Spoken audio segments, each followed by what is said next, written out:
연블리의 비밀노트 또 주말에 열어보는 시간을 갖도록 하겠습니다. 이사님, 연블리의 비밀노트는 진짜 기다리는 사람들이 많은 것 같아요.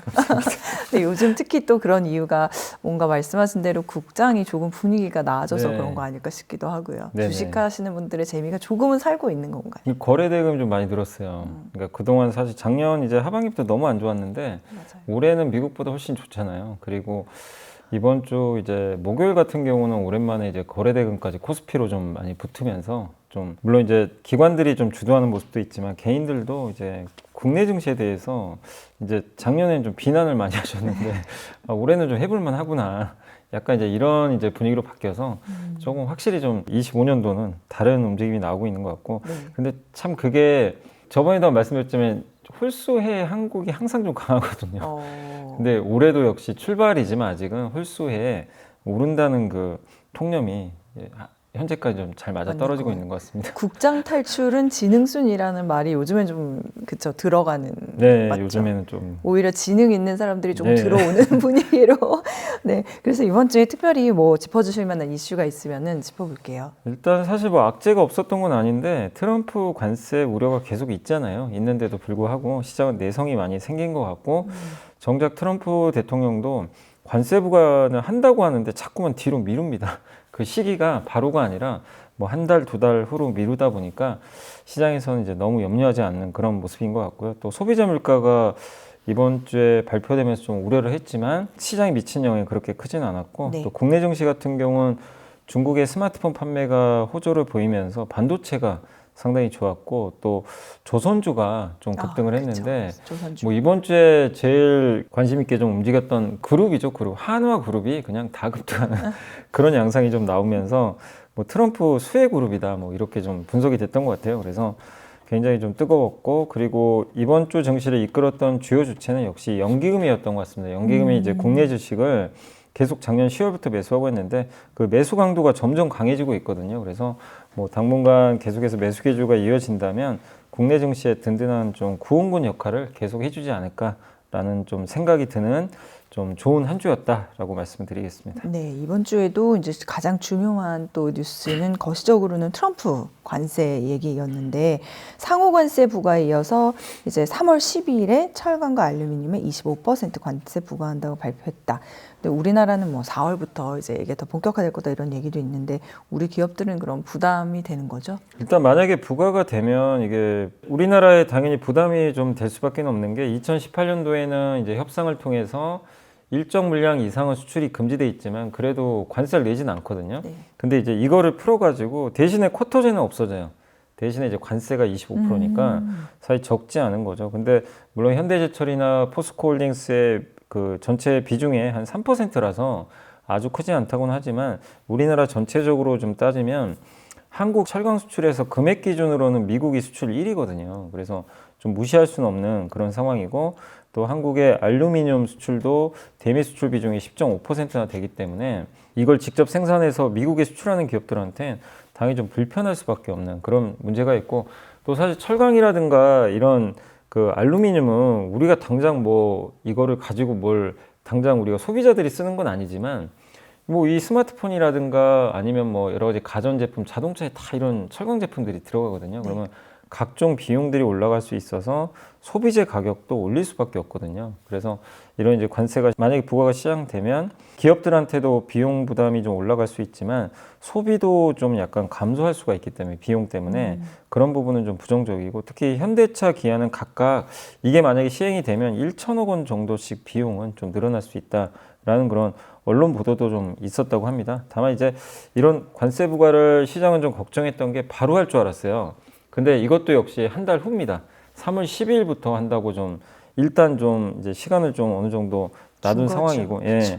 그래서 시장은 또 그렇게 생각해요. 아, 개별 국가마다 협상에서 또 이거 바뀔 수도 있겠다. 아, 더 여기서 이제 바뀔 수도 있구나. 확정적이지 그리고 않다. 호주는 면제하겠다라는 얘기도 있었어요. 그래서 나라별로 또 다른가? 약간 이제 이런 생각도 드는 거죠. 그래서 시장에서는 일단 관세부가 우려는 하지만 그 협상을 또 잘한다면 관세 부담이 좀 완화될 수 있고 또 정의성 회장이 지금 뉴스를 보니까 트럼프 장남을 만났다고 하더라고요. 미국에서.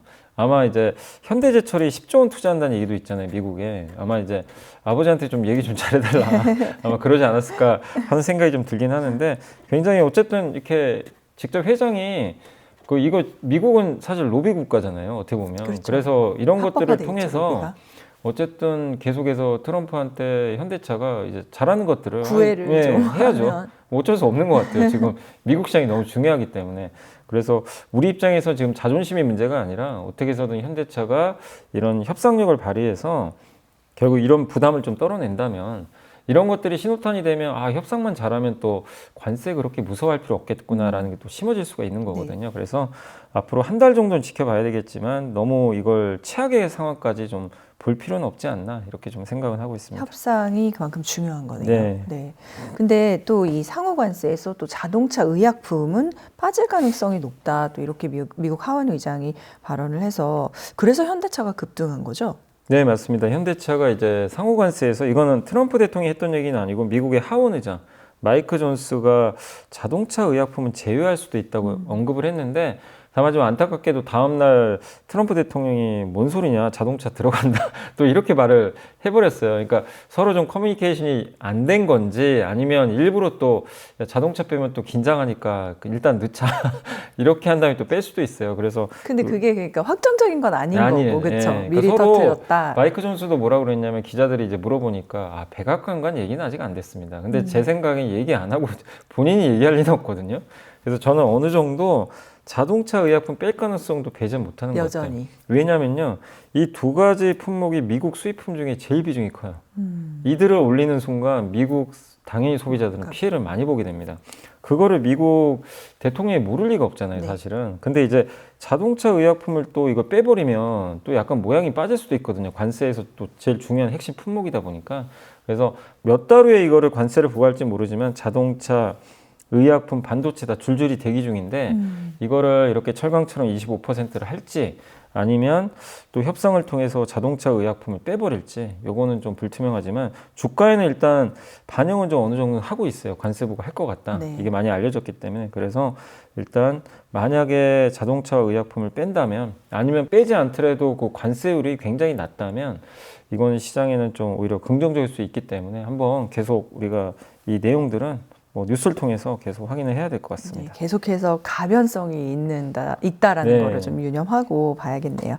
자, 그다음에 이번 주 미국 소비자 물가 발표 얘기도 좀 해보겠습니다. 올 상반기에는 최소한 금리 인하는 이제 없는 거 아니냐 이런 분석도 많은데 실제로 파월 의장도 매우 강한 의지, 네. 뭐랄까 동결 의지를 밝힌 것 같고 1월 소비자 물가지수 설명과 함께 좀 들어보겠습니다. 그러니까 1월 소비자 물가지수 발표됐을 때만 해도 금리 인하가 빠를라야 9월이라는 얘기로 바뀌어 버렸어요. 원래 6월 예상했잖아요. 근데 이제 9월로 넘어가는 것 같고 왜냐하면 이제 미국 물가가 예상보다 좀 이번에 높게 나왔거든요. 그래서 특히 이제 우리가 에너지랑 식품 가격 뺀 근원 소비자 물가가 전년 동월 대비 3.3% 증가했고 이게 12월이 3.2니까 예상이 원래 3.1이거든요. 네. 그러니까 굉장히 높게 나왔고 전월 대비로도 0.4%, 뭐 자동차 보험료, 항공료, 식료품 이런 이제 각종 가격들이 좀 크게 올랐고 특히 계란값이 굉장히 많이 올랐어요. 이 계란 가격이 좀 급등한 것도 영향을 줬고 중고차 가격도 올라왔는데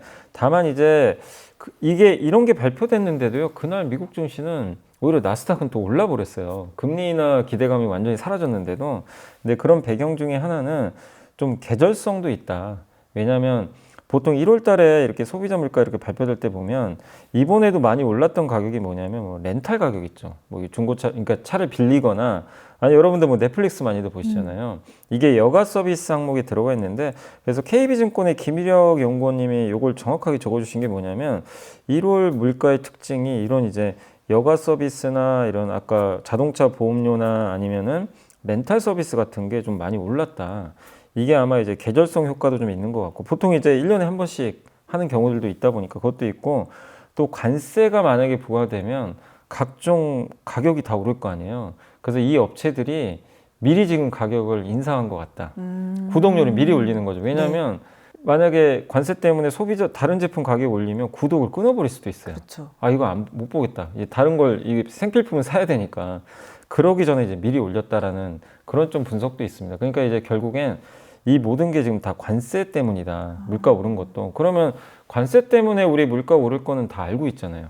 그러니까 이게 시장에 놀라운 일은 아니라는 거죠. 그러니까 물가가 그것 때문에 올랐다면 어느 정도 우리가 예상할 수 있는 범위 내에 있구나. 그래서 물론 이 물가가 결국 관세 때문이라면 관세가 급격하게 계속해서 부과되면 물가 오를 수밖에 없어서 금리 인하는 쉽지 않겠지만 어쨌든 관세 정책에 따라서 또 바뀔 수도 있는 거기 때문에 시장은 너무 놀라지는 않았고 또 한 가지가 이제 생산자 물가가 다음 날 발표됐는데 네. 생산자 물가도 예상보다 높았어요. 근데 생산자 물가가 발표되자마자 미국 금리가 급락하기 시작합니다. 그러면서 증시가 갑자기 오르기 시작했거든요. 그 이유가 뭐냐면 물가가 올랐는데 왜 오르지 이러실 수 있는데 제가 이제 방송 통해서 많이 말씀드린 게 소비자 물가가 있고 개인 소비 지출 PC라고 있잖아요. 이게 월말에 발표되잖아요. 이게 더 중요하거든요. 근데 여기에 들어가는 항목 중에 생산자 물가에 들어가는 항목이 몇 개 있어요. 그러면 이 물가가 이번에 생산자 물가에서 떨어지면 월말에 발표될 PC 물가가 좀 안정감을 찾을 수 있잖아요. 그게 안정감 찾으면 연준은 금리 인하할 수도 있거든요. 그거 가지고 하는 거기 때문에. 근데 그 중에 몇 개 항목 중에요. 의사가 진료비가 있어요. 그게 마이너스 0.5%가 떨어졌습니다. 그리고 항공료가 마이너스 0.3%. 네. 그러니까 이들이 떨어졌다는 얘기는 뭐냐면 월말에 발표될 그 근원 개인 소비 지출 물가 지수가 생각보다 낮을 수가 있다는 얘기예요. 근데 그거를 이제 구체적인 데이터가 나오니까 갑자기 시장이 좀 이제 좋게 해석을 하기 시작했고 미국의 국채 금리가 갑자기 급락하기 시작하면서 좀 환호하는 그런 모습이 나왔습니다. 그래서 미국 일부에서는 2%로 가는 물가 목표 여전히 유효한 것 같다. 네, 이런 이제 분석까지 나오면서 생산자 물가 지수는 어쨌든 우리가 예상했던 것보다 상당히 시장이 좋아할 수 있는 그런 데이터가 잘 나왔다. 그래서 이번 주에 그냥 우리가 뉴스만 보면 물가 올랐으니까 이거 안 좋은 건데 왜 증시가 오르지? 아마 이러실 수 있겠지만 실제 세부 내용을 보면은 네. 물가 지표는 우리 예상보다는 사실 좀 좋은 내용들이 좀 담겨 있었다라고 보시면 좋겠습니다. 물가가 올랐는데 왜 증시가 오르지? 이렇게 그냥 단편적으로는 설명이 안 된다라는 네. 얘기네요. 그러면 그래서 우리 증시도 이제 급등한 거다 이렇게 이해를 하면 될까요? 이제 우리나라 증시는 이제 이런 물가 해석도 있고요.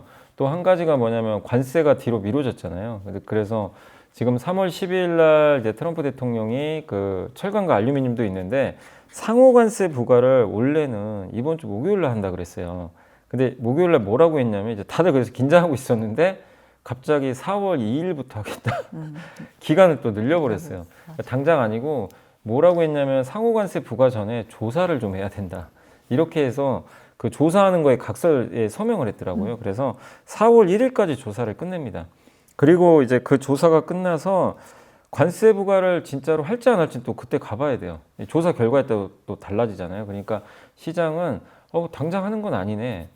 부과해도 4월 2일부터네. 그리고 조사 결과에 따라 또 달라질 수도 있기 때문에 일단 안도를 해버렸어요. 그래서 주식시장은 이제 눈치를 좀 챈 것 같아요. 트럼프 대통령이 계속 관세 위협은 하는데 실제로 시행을 좀 굉장히 미적거리는 모습들이 좀 나오기 시작한 거예요. 그러니까 이제 시장은 미국 물가 높은 거를 본인도 알고 있기 때문에 강하게 지금 당장 시행은 안 하는구나. 결국 협상의 도구로 자꾸 활용을 하고 있구나. 이거를 시장이 좀 약간 눈치를 챈 것 같습니다. 그래서 그 뉴스가 또 나오자마자 바로 이제 미국 나스닥이 급등하는 그런 모습이 나왔거든요. 그건 당연히 우리나라한테도 한국에 더 호재잖아요, 사실. 그렇죠. 관세를 좀 미뤘다는 건. 그래서 이 상호 관세는 근데 보편 관세는 다릅니다. 보편 관세는 모든 나라의 모든 제품에 다 부과하는 건데 상호 관세는 1대1이죠. 미국이 10% 관세면 저기도 10%예요. 똑같이 관세를 좀 부과하는 건데 저도 이제 한 번 더 확인을 해봐야 되겠지만 그 미국의 이 언론사 보도를 보니까 우리나라 관세율이 11%가 된다고 하더라고요. 그래서 우리나라랑 이제 미국은 무관세잖아요. 네. 그래서 이제 한번 거기 내용을 좀 찾아봤더니 그 부가가치세가 있잖아요. 우리나라 같은 경우 10% 부과가 되잖아요. 그것도 관세로 치나 봐요. 트럼프가 그런 얘기를 했다고 합니다. 부가가치세도 포함해야 된다. 그럼 실제로 미국에 만약에 자동차가 무관세로 저기 한국에 갔을 때 네네. 여기에 실제 소비자한테 판매될 때는 10% 세금 붙잖아요. 그것까지 포함하면 10%라는 거죠. 근데 만약에 그렇게 해서 상호관세 때리면 10%를 때려버리니까 굉장히 우리 좀 피곤해질 수도 있거든요. 근데 이거는 그 언론 보도라서 저도 좀 확인을 해봐야 될 텐데 어쨌든 만약에 그런 조건이면 우리가 한미 FTA에 의해서 지금 무관세인데 그럼 상호관세 부과해도 우리는 뭐 나쁠 게 없잖아요. 그쵸.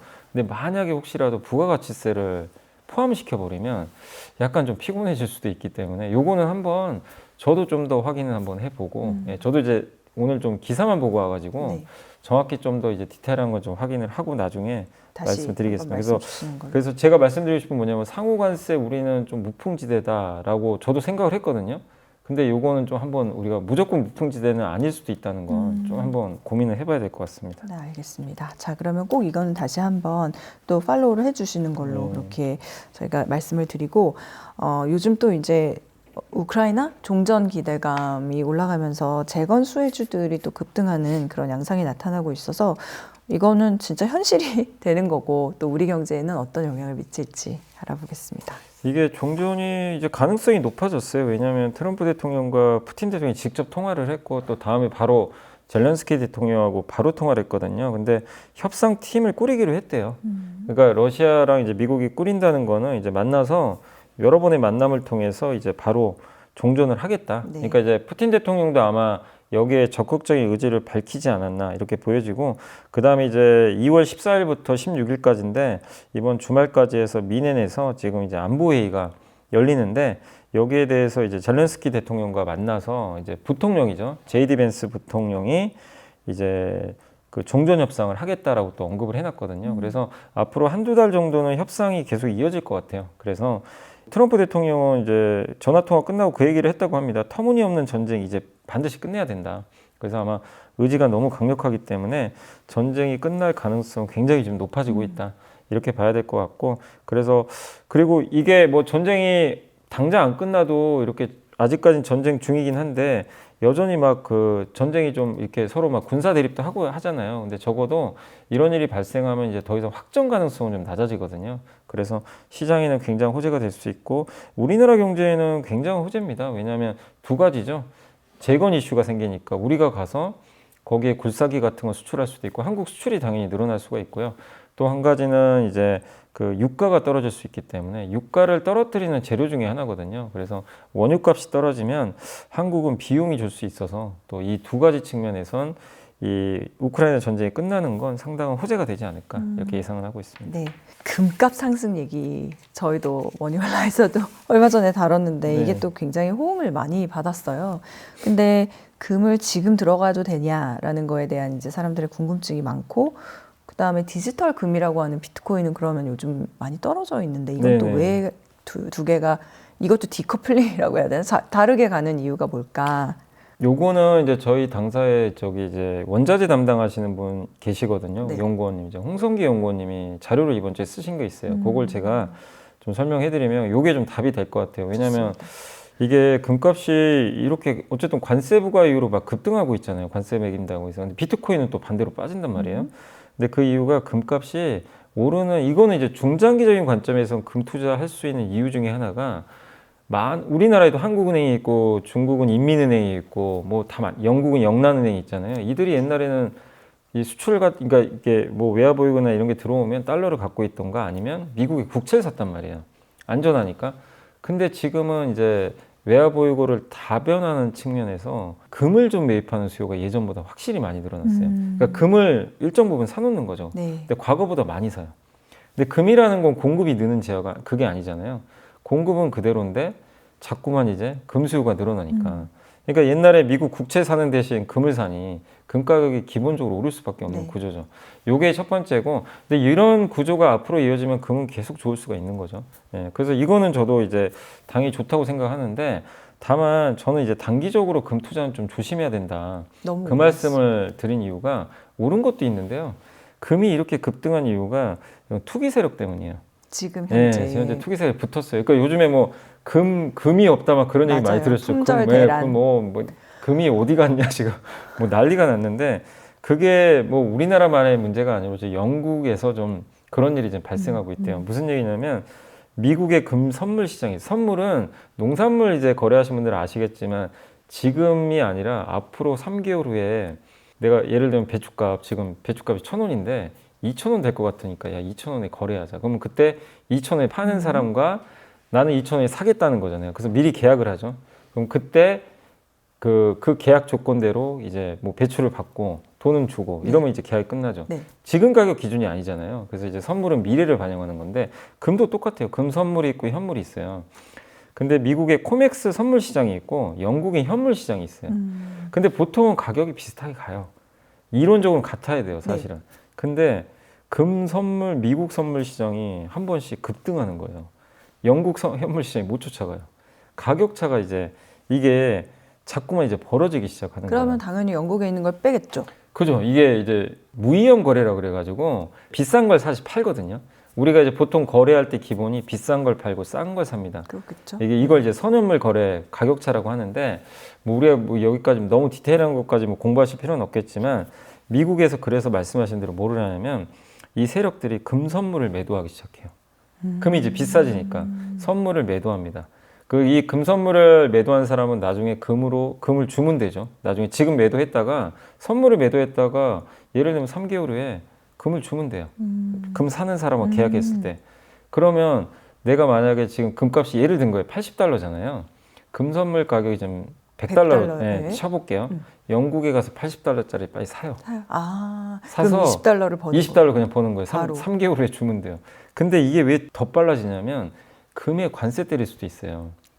그러면 이제 미국으로 수입할 때 어떻게 될까요? 관세면 이게 올라갈 거 아니에요. 그 전에 미리 빨리 좀 사놓자. 이 가격차가 점점 벌어지니까. 그래서 영국에 지금 금이 부족하다.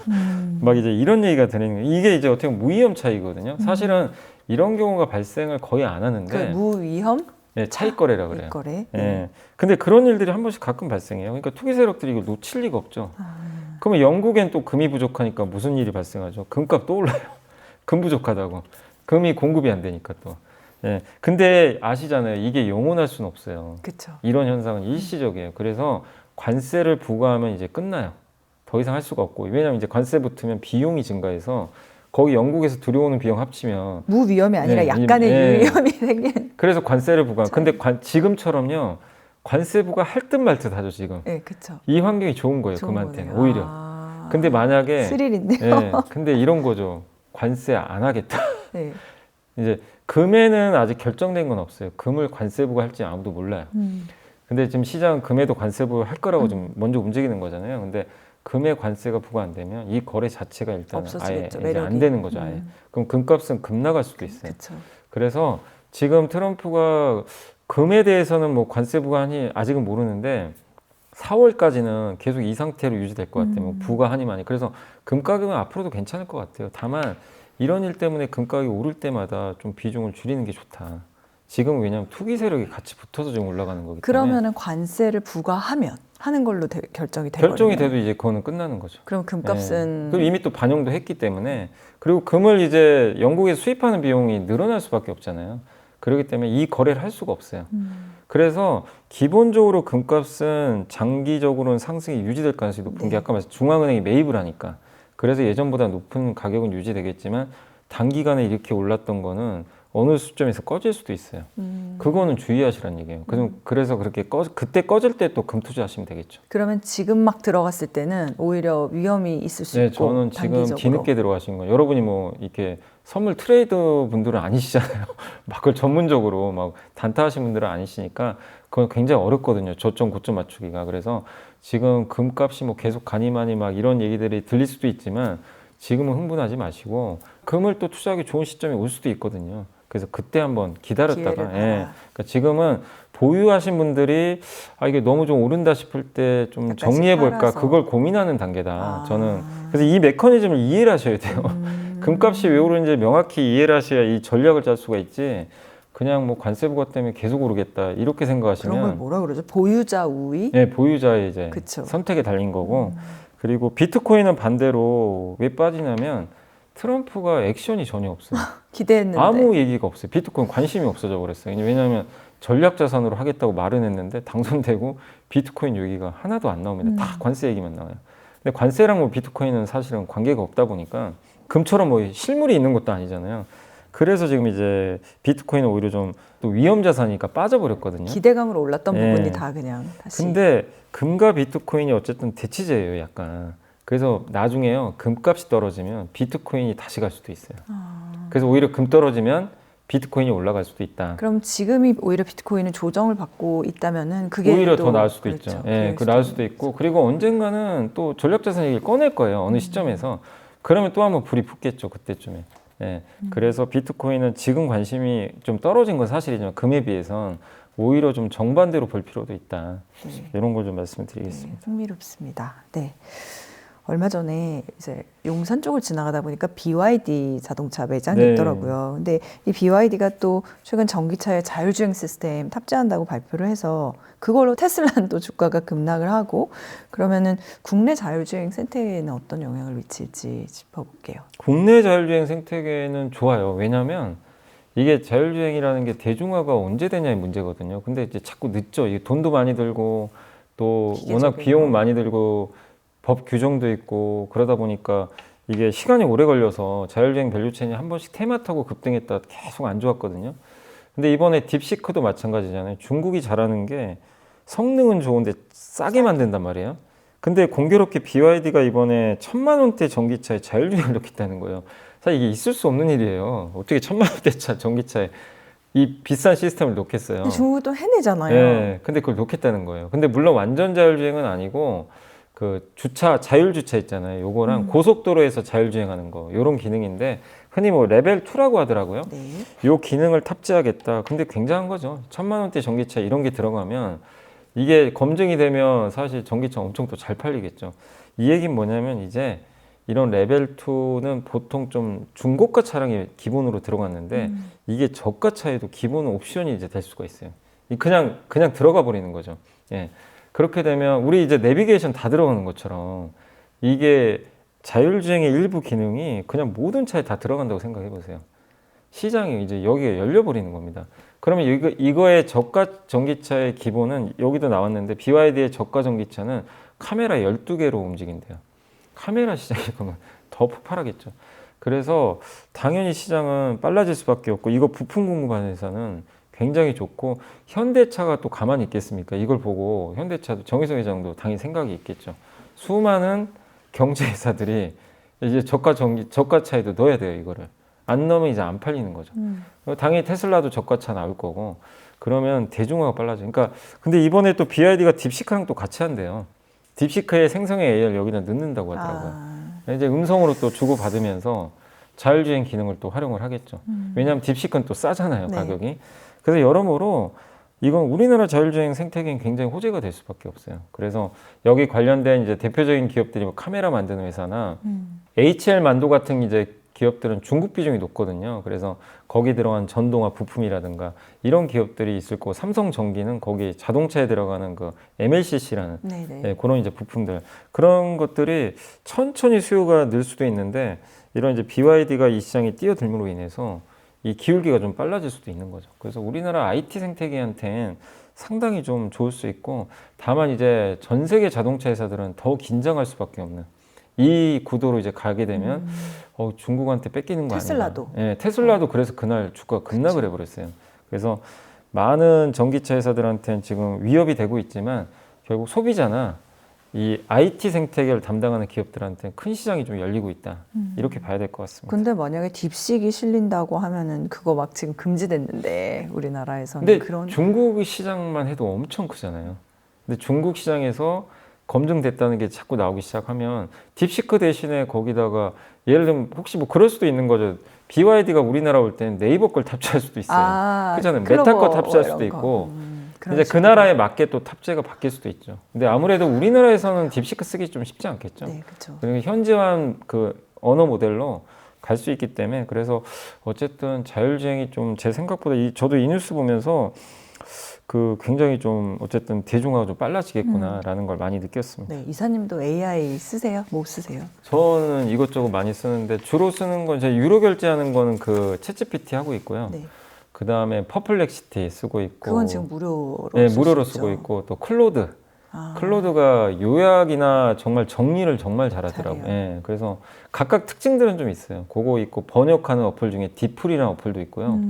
그거 쓰면 이제 외신 보도 여러분 그냥 영어 모르셔도 다 그냥 딥L, 그쵸? 예, 딥L입니다. 예. 그래서 그런 것들 디플도 좀 유료로 쓰고 있거든요. 근데 이제 그거 쓰니까 이 미국 정보에 대한 접근성이 너무 좋아져가지고, 좋아졌어요. 예, 저는 그래서 이제는 옛날로 못 돌아갈 것 같아요. 돌아갈 수가 없어요. AI 없이 살 수 이제 없는. 못 삽니다. 저는 못 살 것 같아요. 알겠습니다. 궁금해서 여쭤봤고요. 자, 이번 주 그러면 외국인, 기관 또 개인들 매수 종목과 상승 업종 정리해 보겠습니다. 네, 먼저 이번 주 외국인들이 많이 매수한 주식 10개 종목을 알아보겠습니다.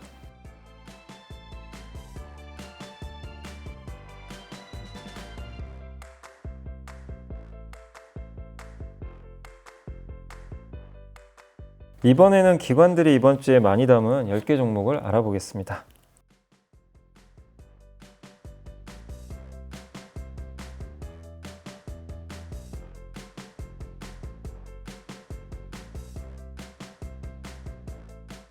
이번에는 개인들이 이번 주에 가장 많이 산 주식 10개 종목을 살펴보겠습니다.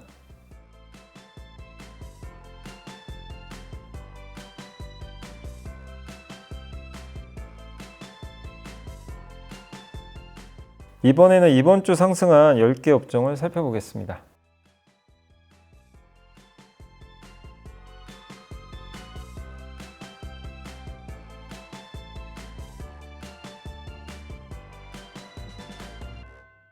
자, 상승한 업종들 가운데서 흐름이 좀 좋게 계속 갈 수 있다라고 보시는 분야는 어딘가요?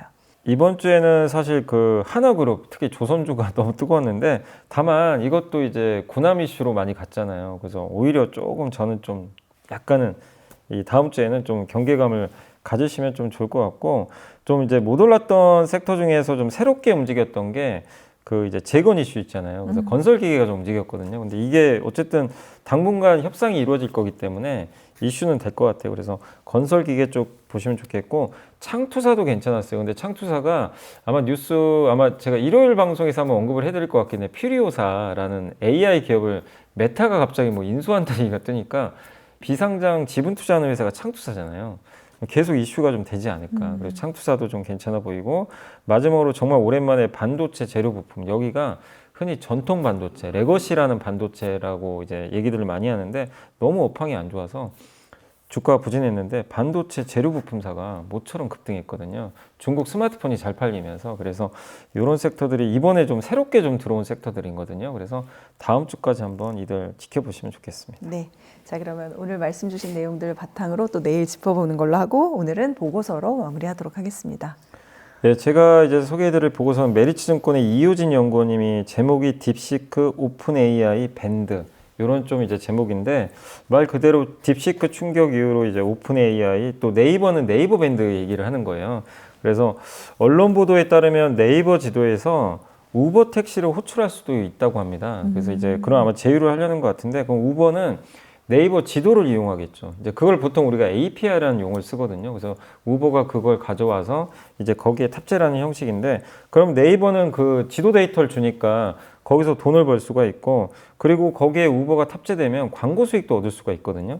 여러모로 네이버한테는 상당히 좋을 수 있기 때문에 서로 좀 윈윈하지 않을까. 그리고 네이버가 이번에 넷플릭스를 또 멤버십 혜택에 포함시켰거든요. 그래서 네이버가 가입자가 좀 3분기 말 대비해서 한 10% 이상 증가한 것 같다. 이런 좀 내용도 좀 담겨 있습니다. 여기서 핵심은 뭐냐면, 뭐 딥시크도 마찬가지지만 결국 데이터를 얼마나 잘 활용하냐가 좀 관건이거든요. 데이터를 잘 활용해서 그걸 가성비 있게 만들어내서 돈 버는 게, 그게 이제 딥시크 쇼크의 또 하나의 가장 큰 주제 중에 하나인데, 네이버가 그런 걸 좀 잘하고 있는 것 같다. 그런 내용이고, 그리고 저도 이 보고서 보면서 좀 놀랬던 게, 우리 한국에서는 네이버 밴드 쓰신 분들 물론 많이 계시긴 한데 미국에서도 이걸 많이 쓴대요, 네이버 밴드를. 그러니까 네이버 밴드 하루에 사용하는 사용자 수가 600만 명이나 된다고 합니다. 미국에서. 미국에서 왜 네이버를 쓰지? 이제 좀 그러실 수 있는데, 그 미국 내 학생, 학부모, 코치들 있잖아요. 뭐 선생님들이나 커뮤니케이션이 좀 필요한 방과후 수업 같은 게 있나 봐요. 네. 거기서 밴드를 통해서 그거를 주고 받는다고 합니다. 네이버 밴드가 이제 그런 기능이 워낙 잘 돼 있다 보니까, 그래서 마을 커뮤니티, 뭐 우리나라로 치면 이제 반상회 같은 거겠죠. 예. 그런 커뮤니티들이 잘 돼 있는데 거기에 특화된 SNS로 소문이 났나 봐요.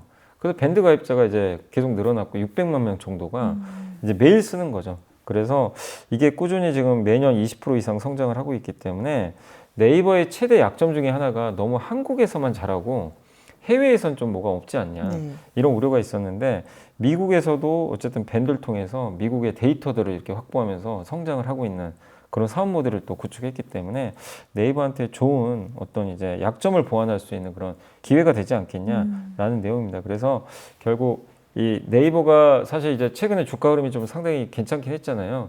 근데 어쨌든 AI를 활용해서 앞으로 할 일들도 많지만 네이버가 이런 실제적으로 데이터를 활용한 서비스가 실제로 이렇게 순항을 지금 잘하고 있는 예, 검증된 부분들이 나오고 있기 때문에 계속 좀 주목을 해볼 필요는 있다라는 그런 보고서로 좀 한번 소개를 해드렸습니다. 네.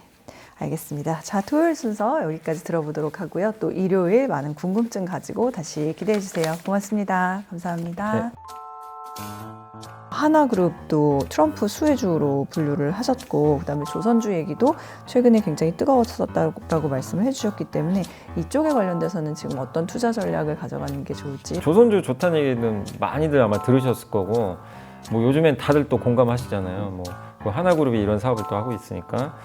근데 이제 문제는 이미 주가가 너무 이제 뜨거워요, 진짜. 예, 너무 뜨거워졌어요. 예, 잘못 건드면 정말 이제 화상을 입을 수 있을 정도로 연간 한국 돈으로 50조가 넘어요. 시장 자체가. 근데 이 전 세계 상선 시장 전체 규모가 2,073억 달러인데 우리나라가 364억 달러 수주했거든요. 1년에. 근데 연간 358억 달러가 미국 구남 시장이에요. 그러니까 이 시장이 하나 더 열리는 거예요. 같은 시장이. 구남에서. 다만 저는 이 얘기가 계속 지금 뭐 작년 하반기부터 구남 얘기도 새로운 뉴스는 사실 아니기 때문에 많이 반영은 됐기 때문에 조금 조심할 필요 있다.